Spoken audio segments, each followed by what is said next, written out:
Assalamualaikum warahmatullahi wabarakatuh.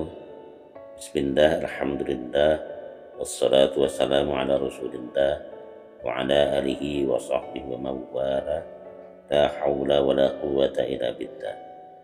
Sahabat Tabligh Channel rahimakumullah, bila kita dengarkan tausiah dari Bapak Ustadz Profesor Dr. Haji Abdul Somad. Selamat menyimak. Wa ila adin akhahum huda. Nabi Hud diutus kepada kaum Ad, hancur Ad, nggak ada lagi. Wa ila Madyana akhahum Syuaiba.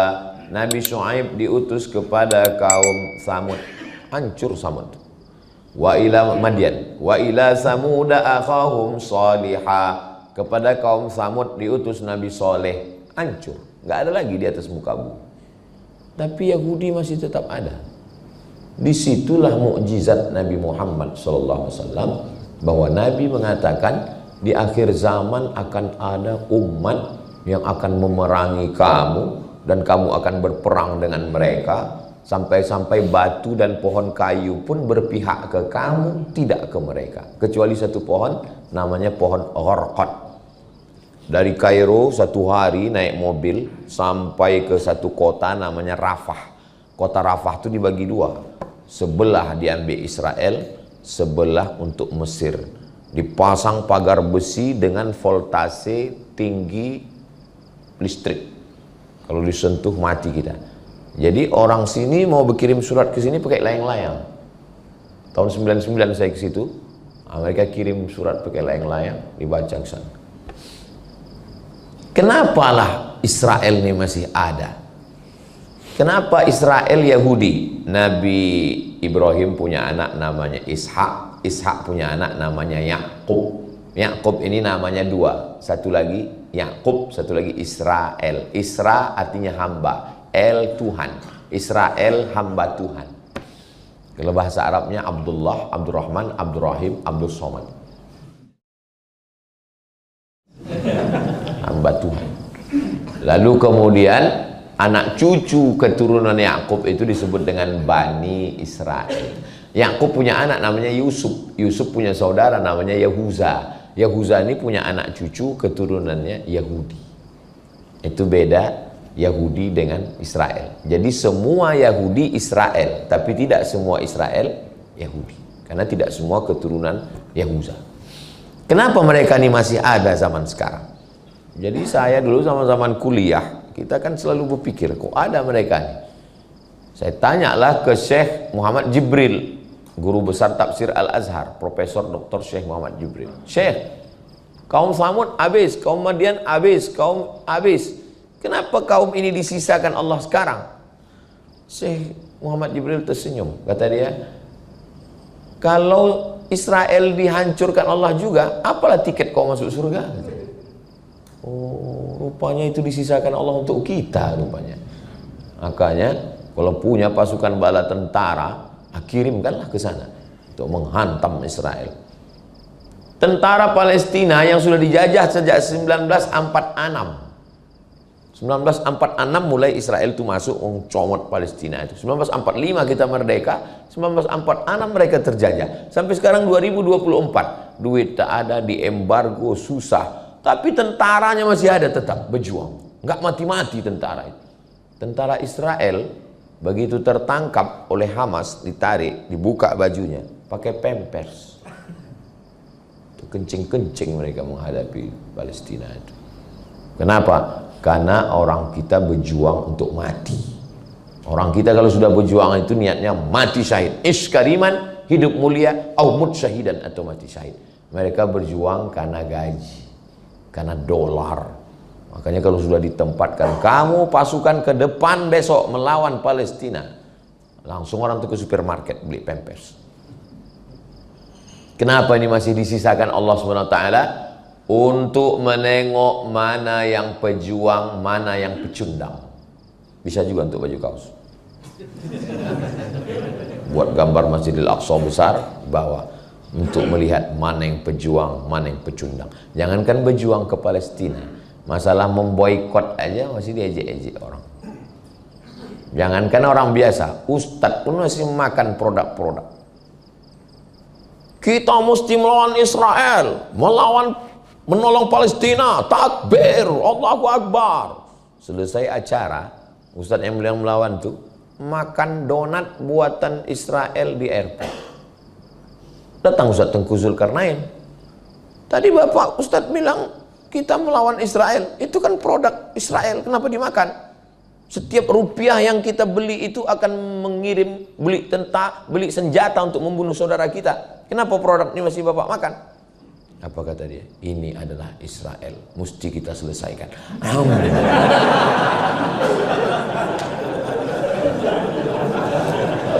Salah satu bayang saya muka Ustadz Tengku Zulkarnain menceritakan.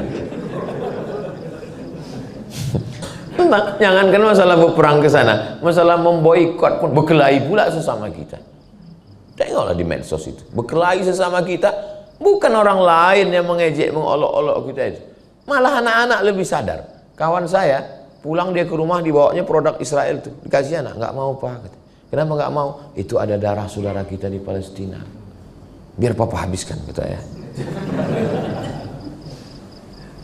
Jadi ini memang dikirim Allah untuk menguji iman kita. Kalau begitu Pak Ustadz, kami tinggalkan tambang emas nih ke Palestina kami. Jangan. Karena kita tidak ahli di situ. Saya khawatir Bapak semua pergi ke Palestina 2-3 hari keluar berita. Semua pasukan dari tambang emas lemas karena tak dapat lontong sayur dan nasi uduk. Kenapa Ustadz tiba-tiba ingat lontong sayur? Nampak aku udah ada piring.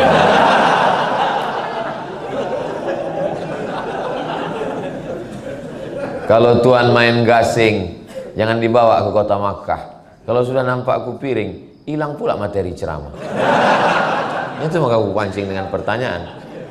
Bahan udah hilang semua. Saudaraku yang dimuliakan Allah, am hasibtum an tadkhulul jannah, kalian sangka kalian masuk surga?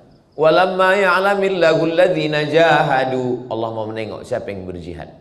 Wa ya'lamas sabirin, siapa yang sabar dalam perjuangan. Lalu untuk apa dibuat Allah? Waliyumahhisallahu alladhina amanu, untuk menyaring, memfilter. Waliyumahhisallahu alladhina amanu, mana yang beriman. Wa yamhaqal kafirin, mana yang kafir. Ini kita ini sekarang di tempat ujian. Aku nggak tahan Pak Ustadz, hidup ini banyak kali ujiannya. Yang namanya banyak ujian itu hidup. Kalau banyak cucian laundry. Ini tempat ujian. Maka siapa yang mengeluh banyak kali ujian, sama macam orang masuk ruang SNMPTN, seleksi nasional masuk perguruan tinggi negeri, lalu ngeluh dia, banyak kali pertanyaannya. Ya ini kan tempat ujian, kau salah masuk sini. Kalau kau nggak mau ujian, keluar kau dari sini. Masuk kemana? Masuk ke liang kubur. Di liang kubur pun masih ada audiens. Audiensi, marrabbuka, siapa Tuhan? Ar-rahah fil jannah. Nanti Ustaz dari sini kemana? Habis dari sini kami nanti ke Batang Toru, Paluta. Habis dari Paluta kemana? Habis itu kami nanti ke Labuan Batu. Habis itu ke Medan. Habis itu Ustaz pulang ke rumah. Habis itu kemana? Habis itu ke Maluku. Habis itu kemana? Habis itu ke Malaysia Desember. Habis dari Malaysia kemana? Ke Jakarta. Terus istirahatnya kapan Ustaz? Istirahatnya nanti di surga bersama kamu, Besti.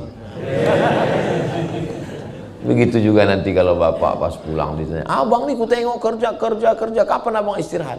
Nanti bersama kamu di surga Jannatul Firdaus. Apa kata dia? Alah, ngomong aja. Jadi memang disisakan Allah itu untuk kita. Kalau sanggup dengan nyawa, tak sanggup dengan nyawa, dengan harta, kirimkan apa yang kita bisa bantu. Ini musim dingin, turun salju di Palestina. Mereka saudara kita itu perlu selimut. Kirimkan untuk selimut, untuk rumah. Kirim ke lembaga yang resmi, Basnas, Badan Amil Zakat Nasional. Kami pernah menggalang dana. Saya tidak mau ikut acara manapun kecuali dengan Basnas, karena itu lembaga negara sampai ke sana. Pas penggalangan dana, malam solidaritas Palestina di halaman Masjid An-Nur. Terkumpul semua duit, saya tanya, berapa panitia terkumpul? 11 miliar terkumpul. Padahal kalau pengajian-pengajian biasa paling 25 juta, 20 juta. Disitulah nampak pedulinya kita dengan Palestina. Tapi banyak juga yang teriaknya kuat, Allahu Akbar. Pas keluar duit 2.000. Pas ditanya, kok kuat kali takbir? Kita Pak Ustadz kadang lemah di sini, kuat di sini. Jadi juga lah ada semangat dia kan. Mau dia bertakbir, jadilah itu. Nah, jadi ini memang sengaja ini. Jadi puncaknya nanti 5 syaratnya, mereka sedang menunggu namanya Mesiah. Mesiah itu kalau bahasa Arabnya Al-Masih. Mereka menunggu Al-Masih. Kenapa disebut Al-Masih? Karena kalau disentuhnya orang lumpuh berdiri, disentuhnya orang mati tegak. Masih artinya menyentuh. Masaha yamsahu, masih menyentuh. Sentuhnya orang lumpuh sehat, disentuhnya orang berdiri. Al-Masih. Mereka sedang menunggu Al-Masih itu. Al-Masih Isa Pak Ustaz. Al-Masih yang asli namanya Al-Masih Isa. Al-Masih yang KW namanya Al-Masih Dajjal. Dajjal itu KW. Makanya kalau ada ibu-ibu pakai gelang emas tapi palsu, itu namanya emas KW, emas Dajjal. Emas yang asli itu di Martabe. Sampai mana tadi? Lupa pula. Jadi mereka sedang menunggu Mesias ini datang. Mesias itu mau turun ke bawah, syaratnya 5. Yang pertama, kuasai Palestina. Itu mengapa mereka menguasai Palestina 1946. Karena Mesias itu sedang di langit, sedang nunggu deh. Kalian mau aku turun? Kata dia. Mau kalian aku turun? Nah, kalian ambil Palestina ya. Itu maka mereka ambil Palestina. 5 juta Yahudi dari seluruh dunia sudah pulang ke Palestina. 5 juta orang itu sekarang. 5 jutanya dia, bukan banyak, 5 juta. Kita hampir 300 juta. Andai serentak kita terkencing bersama, pipanya kita arahkan ke sana, mati orang itu tenggelam. Apalagi kencing dari kita ini dahsyat, jengkol sama petai, baru kena anginnya aja pingsan. Pertama, kuasai Palestina, syarat kalau mau turun. Yang kedua, buat Palestina itu berdarah bayi, bunuh, itu maka anak-anak bayi. Dulu tentara Israel itu kalau nengok perempuan Palestina hamil jalan, taruhan mereka berdua. Taruhan. Itu bayi dalam kandungan itu laki-laki apa perempuan? Yang satu bilang laki-laki, yang satu bilang perempuan. Tangkapnya, cobeknya, pup, keluarkan bayi. Yang bercerita itu guru kami dari Makkah Al-Mukarramah. Begitulah sadisnya tentara Israel.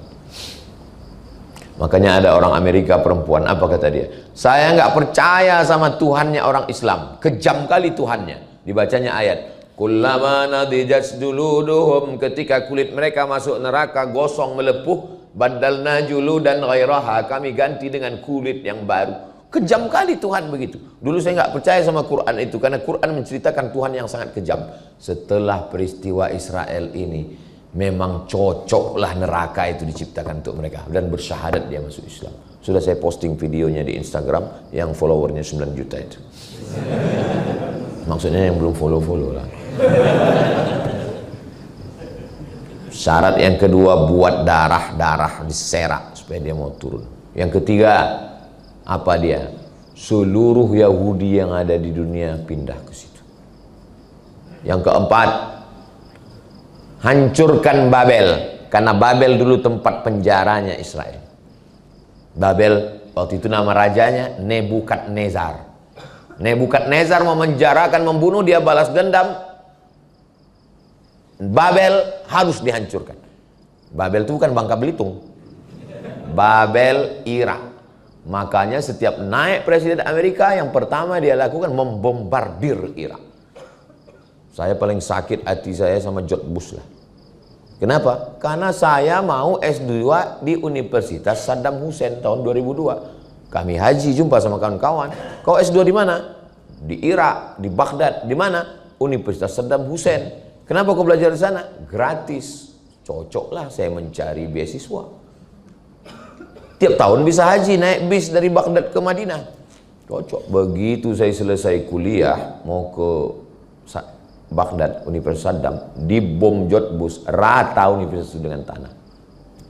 Akhirnya saya pergi ke Maroko. Kalau enggak udah jurusan Saddam saya ini pulang. Yang kelima, mau mereka turun, Mesiasnya itu mau turun, hancurkan Masjidil Aqsa nih. Ini Masjidil Aqsa. Ini sekarang sudah digali mereka terowongan keliling, terowongan. Nanti Masjidil Aqsa itu akan turun jatuh ke bawah, bam. Baru mereka bangun di atasnya Temple of King Solomon. Tulis di Google, Temple of King Solomon, Raja Solomon. Mereka mengotak-atik Nabi Sulaiman seakan-akan punya mereka. Quran datang meluruskan, Nabi Sulaiman bukan raja kalian. Nabi Sulaiman adalah nabi, salah satu nama anak Nabi Daud. Nama ayahnya Daud, namanya anak Sulaiman. Kata mereka Solomon. Ada pula penulis Indonesia mengatakan Nabi Sulaiman itu kerajaannya sampai ke Indonesia, ke Yogyakarta, Sleman.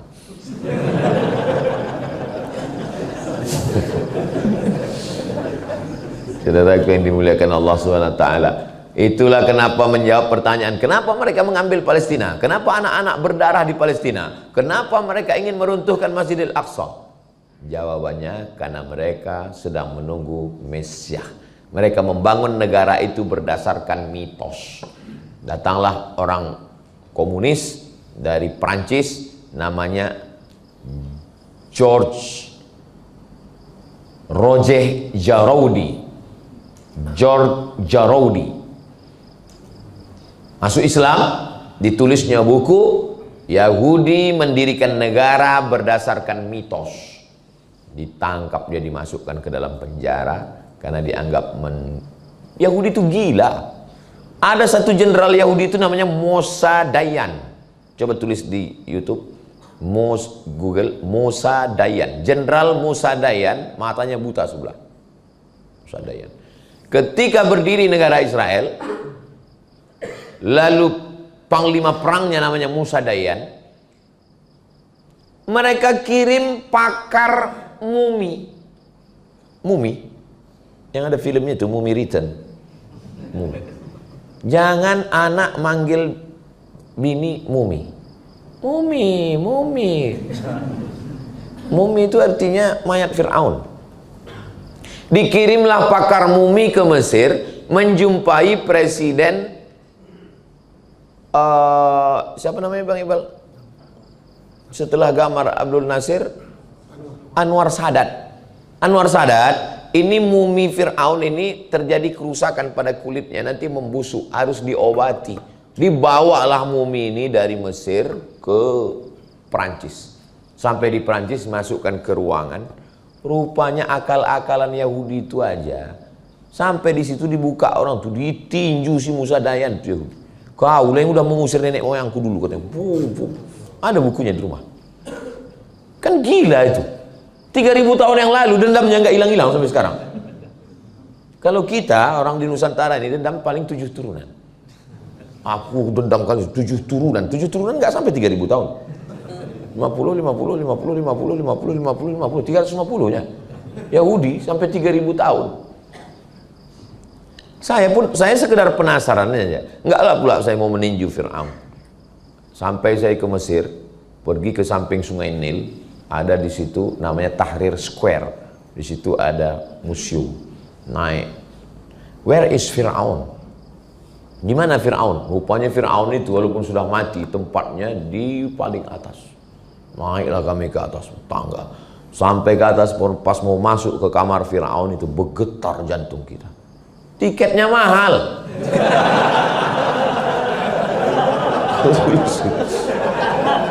100 pon.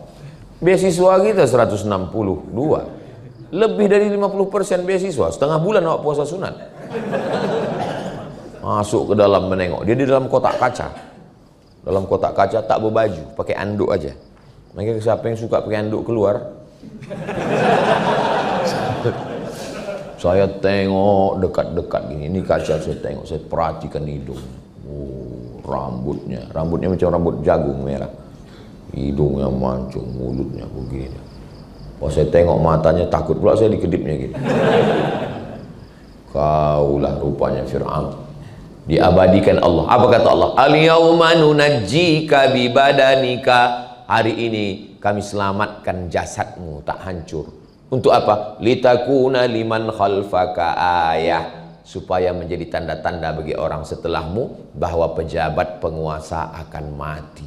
Makanya perlu juga setelah pelantikan seluruh bupati, wali kota, gubernur se-Indonesia dibawa jalan-jalan ke Mesir untuk berkunjung ke Firaun. Itulah akhir. Saya kalau ada yang mau buat nanti mau saya jadi guide-nya. Jadi pas di depan Fir'aun itu ceramah kita, wahai bupati, gubernur, wali kota, inilah akhir kalian nanti, gitu kan. Bagus kalau ada yang membuat program itu. Saudaraku yang dimuliakan Allah Subhanahu wa taala, berakhir bukan main gagahnya dia mengejar Nabi Musa, dikejarnya Nabi Musa, lalu sampai ke Laut Merah itu dipukulkan Nabi Musa, tongkat itu terbelah Laut Merah, Nabi Musa pun lewat. Begitu sampai ke ujung, datang Fir'aun mengejar di tengah, berbalik laut itu, pus, tenggelam, habis. Matinya sangat menyakitkan Fir'aun itu. Matinya macam mana? Tersedak air garam tengah laut. Kalau mau tahu rasanya mati Fir'aun, nanti balik dari sini ambil garam, masuk, habis itu sedap. Begitulah sakitnya Fir'aun. Kan mumi itu banyak, mumi. Kenapa pakar ahli yakin bahwa mumi itulah yang Ramses II yang mengejar Fir'aun itu? Kenapa? Setelah digali, dibuka paru-parunya, ada garam di dalam. Paru-paru kita ini nggak akan bisa mungkin masuk air, karena setiap masuk, makanya waktu sedang minum nggak boleh ngomong. Itulah aku bilang, masuk kan? Batuk. Kenapa batuk? Karena begitu air masuk ke dalam, kita langsung otomatis menolak. Paru-paru hanya masuk udara. Ada dua saluran, saluran air, saluran udara. Maka saluran udara ini kalau diisi air, dia akan keluar dengan sendiri. Tapi di dalam paru-paru Fir'aun garam. Kenapa? Masuk air garam itu ke tempat nafas, itulah mati yang paling menyakitkan. Waktu tenggelam dia apa kata dia? Amantu bi Rabbi Musa wa Harun. Aku percaya kepada Tuhan yang disembah Musa dan Harun. Pintu taubat sudah tertutup. Mampuslah kau Fir'aun. Neraka jahanam tempat Fir'aun. Inna Fir'auna wa Hamana wa junudahuma kanu khati'in. Fir'aun, Haman dan tentaranya. 3. Fir'aun, Haman. Haman adalah orang cerdas, penasehat yang selalu menasehati Fir'aun untuk jahat. 3. Haman, Fir'aun, wa Haman, wa junudahuma, dan pasukan bala tentaranya. 3 ini kena. Nah, hari berganti, musim berubah, pertarungan masih tetap berlanjut. Sampai kapan? Sampai akhir dunia. Dan mudah-mudahan kita, anak cucu kita istiqomah semuanya, insya Allah. Hebat juga pertanyaan ini. Memang orang martabe ini cerdas-cerdas ya. Pertanyaan itu berkualitas. Habis setengah jam untuk satu pertanyaan. Baik, syukur. Dari Ahmad, boleh? Baik, dari Ahmad saya bacakan, Pak Ustaz, bagaimana cara kita sebagai manusia untuk membuat hati kita tenang ketika berhadapan dengan lingkungan yang membuat kita tidak nyaman, dikarenakan ada orang yang pilih, tetapi dia juga harus orang lain untuk tidak menyukai kita. Bagaimana tanggapannya Pak Ustaz? Letaknya tenang itu di mana? Bukan di mata, bukan di tangan, bukan di kaki, bukan di mulut. Letaknya tenang itu adalah di hati. Berdegup, berdetak, 2 jari bawah sebelah kiri. Kalau masih berdegup, alhamdulillah. Kalau tak berdegup, kasih tahu pimpinan, kapan udah siap.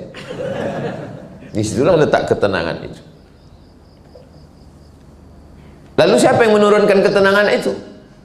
Apa yang dicari orang-orang kaya, pejabat-pejabat, artis-artis di kota metropolitan, kota besar? Makin besar kota, makin hebat. Apa yang dicari? Yang dicari ketenangan. Masuk ke diskotik, masuk ke nightclub, dugem. Orang dugem itu yang mau dicarinya ketenangan. Dugem itu artinya duduk sambil gemetar. Macam tahu aja Ustaz nih. Dengar lagu dangdut, enggak juga tenang. Masuk K-pop, enggak juga tenang. R&B, enggak juga tenang. Happy metal, enggak juga tenang. Makan pil anjing gila, baru enggak tenang. Makan kecubung, mati. Yang dicari itu ketenangan. Padahal ketenangan itu kuncinya kata Allah, ala bidzikrillahi tatmainnul qulub. Dengan banyak berzikir hati menjadi tenang. Yang jahat itu kolesterol, bukan. Yang jahat itu asam lambung, bukan. Yang jahat itu adalah jantung koroner, bukan. Yang jahat itu adalah akal pikiran. Pikiran itu yang jahat. Nanti kalau kau pensiun kau makan apa, anak kau makan apa, bini kau makan apa, kau nggak bisa jalan lagi, kau bisa ansuran kau banyak, semuanya kredit, mobil kredit, rumah kredit, bini kau pun hampir kredit. Yang jahat itu pikiran. Makanya apa yang membuat pikiran? Makanya ketika ke rumah sakit, kelihatannya bapak sudah jaga dietnya, makanannya sudah bagus, cuman bapak banyak pikiran. Nah, ini kita kasih obat ya. Ini obat penenang pak. Akhirnya pas dimakan berhenti berpikir. Pas bangun berpikir lagi. Nanti ke setelah pensiun makan apa? Makan lagi pak, katanya. Pas bangun pikir lagi. Nanti kalau aku begini mau makan apa? Anak macam mana, menikahkan anak macam mana, ini gaji tak naik-naik, ini belum cair lagi. Makan lagi pak, katanya, tidur lagi. Makanya orang suka makan pil obat penenang. Artis-artis, pejabat-pejabat, tenang, biar supaya tenang. Pergi ke rumah, tertulis di depan rumah spiritual, mendatangkan ketenangan. Tulisannya apa? How you can stop your mind. How, bagaimana? You, kamu, can, bisa, stop, menghentikan your mind. Bagaimana bisa menghentikan pikiran?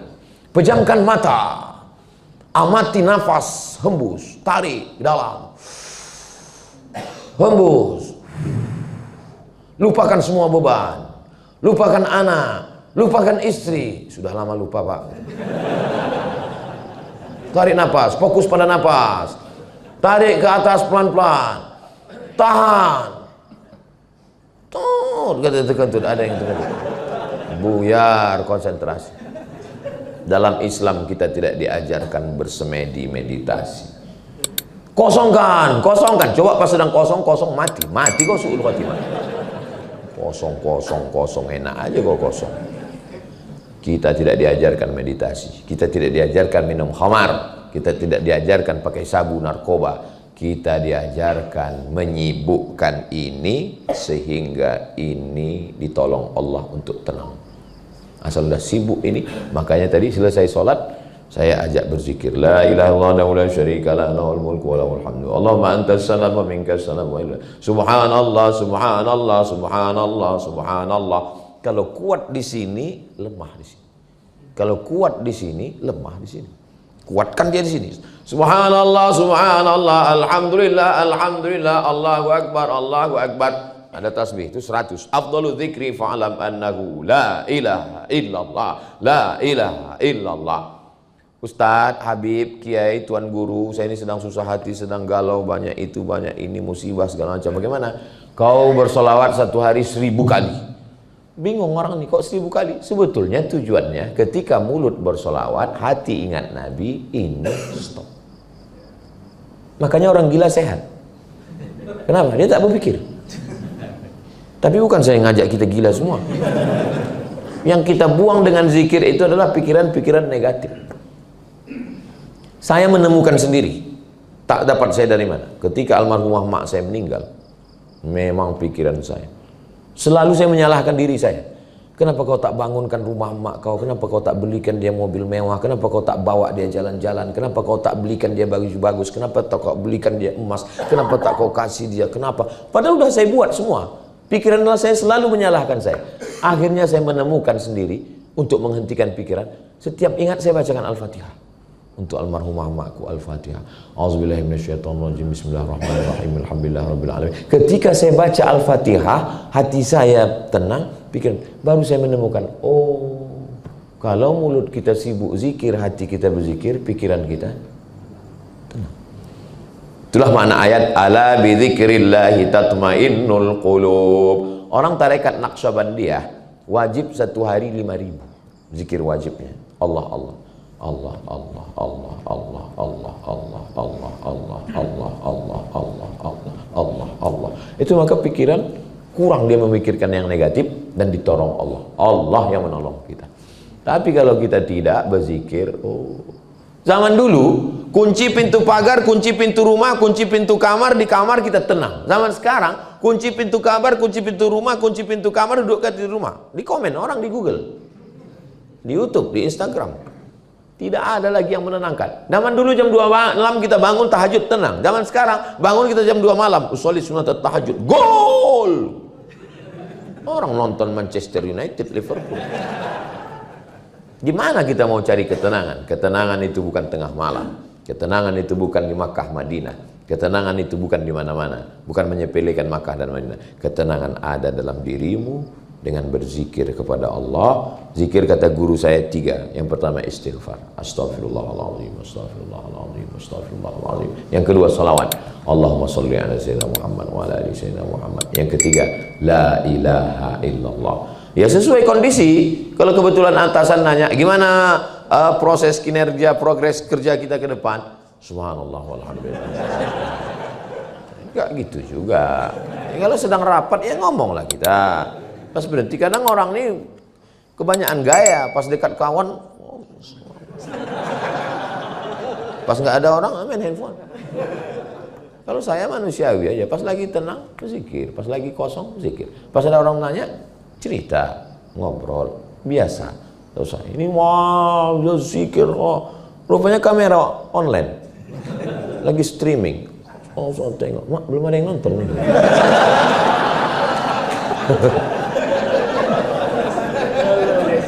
Jadi zikir tak usah banyak-banyak, istighfar, salawat, la ilaha illallah.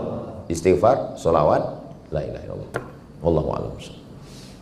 Izin Ustaz, satu lagi Ustaz, dari awal Ustaz, bagaimana peranan muslimah dalam bekerja di Maktabi menjadi dakwah dan berkah dan sekalian dapat jodoh?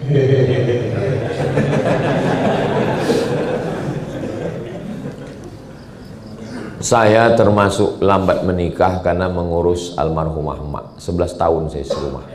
2008 pulang kuliah, 2019 dia meninggal. 11 tahun saya urus. Jadi kalau masalah ngurus sama orang tua, tanyalah sama saya. Jadi kalau sudah ada orang mau, kita mau, tak usah tunda-tunda nikah. Tak usah terlalu banyak berteori. Saya dulu berteori, saya tanya tetangga saya, kawan, "Gimana Pak kita tahu bahwa orang itu jodoh kita?" Kata dia, asal kita tengok bergetar itu jodoh kita. Lama kurun dong, asal tengok perempuan bergetar.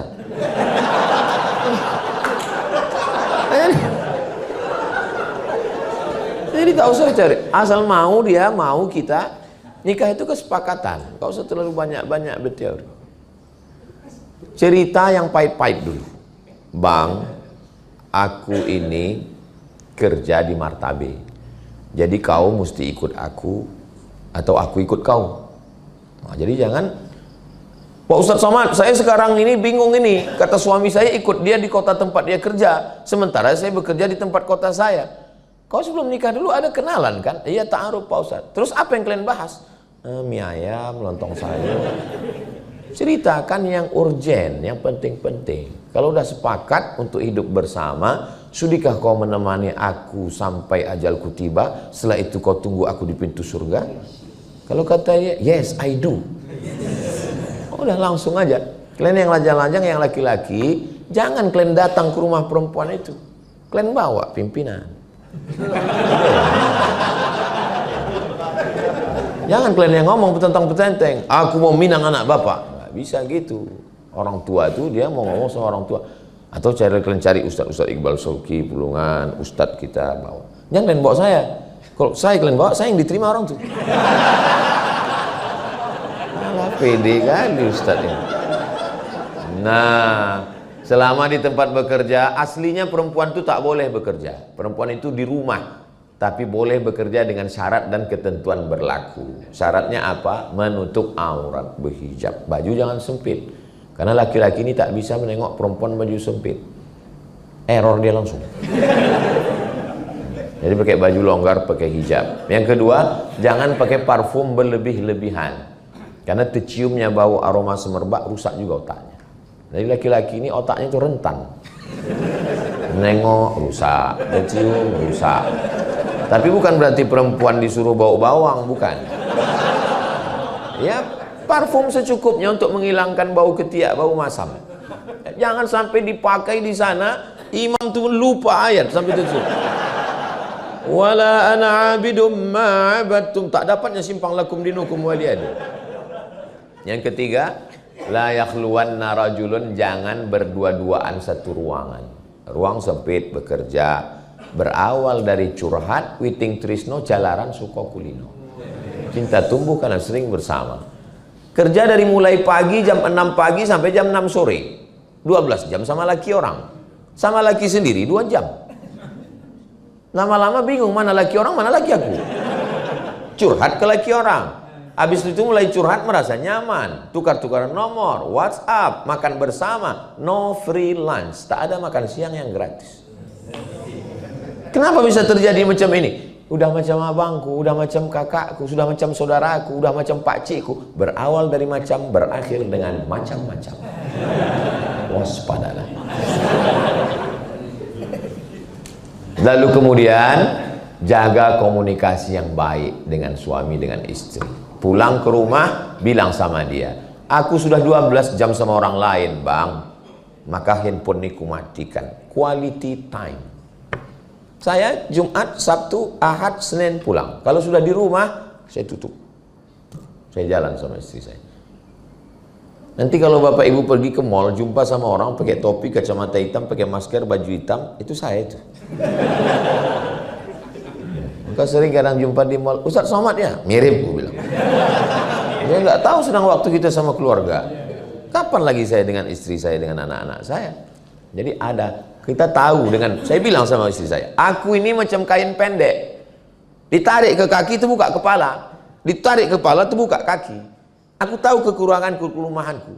Maka 3 hari, 4 hari aku di rumah, tutup, kita jalan. Kita makan, kita segala macam. Kenapa? Karena supaya, begitu juga dengan bapak dan ibu yang sudah sibuk ini, kalau pulang, kasihlah. Jangan lagi sudahlah kerja di kantor urusan ini, sampai ke rumah, main handphone juga lagi. Datang istrinya mau ngobrol, di fotonya. Ada orang resek, ganggu aja. Nah, karena kebersamaan. Mungkin ibu duit banyak, perempuan, wanita karir, sekolahnya tinggi, tapi di rumah suamimu tetaplah imam. Kasih tahu sama dia, bang, memang aku ini anak orang kaya, sarjana, duitku banyak. Kau kan memang salah satu asnaf dari 8 fakir miskin. Tapi walaupun begitu kau tetap imamku, bang. Kau kan tahu aku kerja di tempat tambang emas kan? Jangankan duitku ini bang, nyawaku ku kasihkan ke kau. Satu-satunya kesalahanku, laki-laki kepala rumah tangga, dia ingin dihormati dan dimuliakan.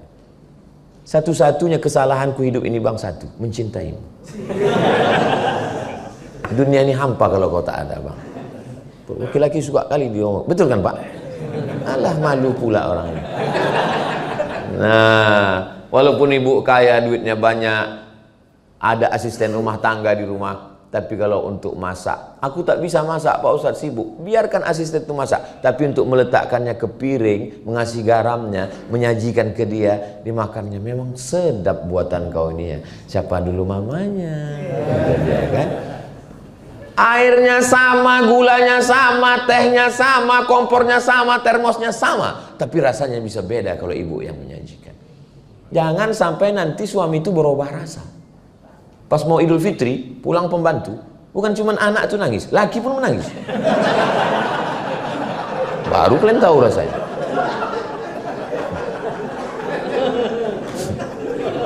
Berapa banyak sekarang laki-laki berselingkuh karena istri terlalu kaya, terlalu hebat, terlalu kuat, terlalu... Kenapa? Karena laki-laki kalau sudah dilemahkan, psikologisnya terganggu. Senapang angin pun tak hidup. Pas ditanya, ditangkap sama polisi. Kenapa kau berselingkuh? Saya lebih tertarik dengan pembantu saya daripada istri saya. Kenapa? Psikologisnya terganggu. Makanya kalian perempuan yang berkarir yang hebat, muliakan suami kalian. Bilangkan kaulah imam. Kalau tak ada kau, aku tak bisa sembahyang bang. Itu tidak bohong. Memang kalau tak ada imam, cuma mau sholat. Muliakan dia, besarkan hatinya, hebatkan dia. Aku ini dia nggak ada apa-apanya. Aku ini anak orang susah. Sementara kau anak orang kaya, kau bekerja di tambang emas. Tak usah sebut-sebut itu bang. Emas itu bagiku hanya setumpuk tanah busuk. Kau lah yang paling mulia. Nah, gitu. Kau lah pangeran kodokku bang.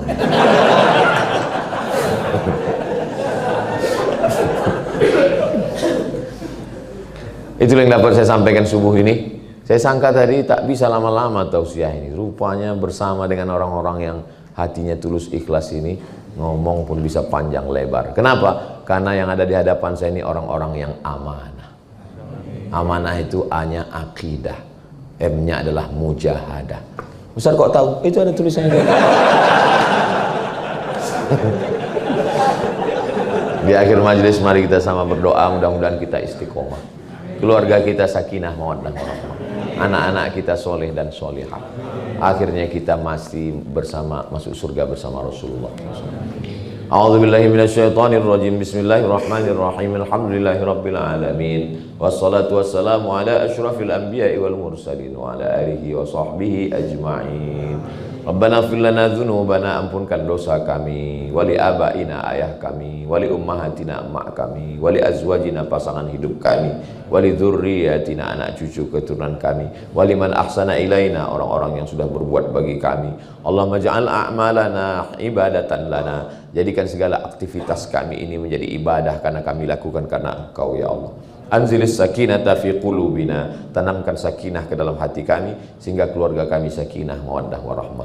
Allahumma ja'alna minal mutahabbina bi jalalik, kami di tempat bekerja ini beda ayah beda ibu, jadikan kami bersaudara karena Engkau ya Allah. Waj'alna minal mukhlasin, jadikan kami orang yang tulus dan ikhlas dalam beramal hidup dan mati ya Allah. Ahyina bil iman, hidupkan kami dengan iman. Amisna bil iman, matikan kami dengan iman. Wahsyurna yaumal qiyamati ma'al mu'minin, bangkitkan kami di akhirat bersama orang-orang beriman. Wa adkhilnal jannata ma'al abrar, masukkan kami ke dalam surga bersama saudara-saudara kami ya Allah. Rabbana atina fid dunya hasanah wa fil akhirati hasanah wa qina adzabannar. Wa sallallahu ala sayyidina Muhammad wa ala alihi wasallam walhamdulillahi rabbil alamin. Taqabbalallahu minkum minna wa minkum taqabbal ya karim. Usolli sunnatal isyraq pakai rakaataini lillahi ta'ala. Saya salat sunat isyraq 2 rakaat lillahi ta'ala. Terima kasih, mohon maaf saya tutup dengan pantun penutup menangkap puyuh di Bukit Selasih. Thank you dan terima kasih. Assalamualaikum warahmatullahi wabarakatuh.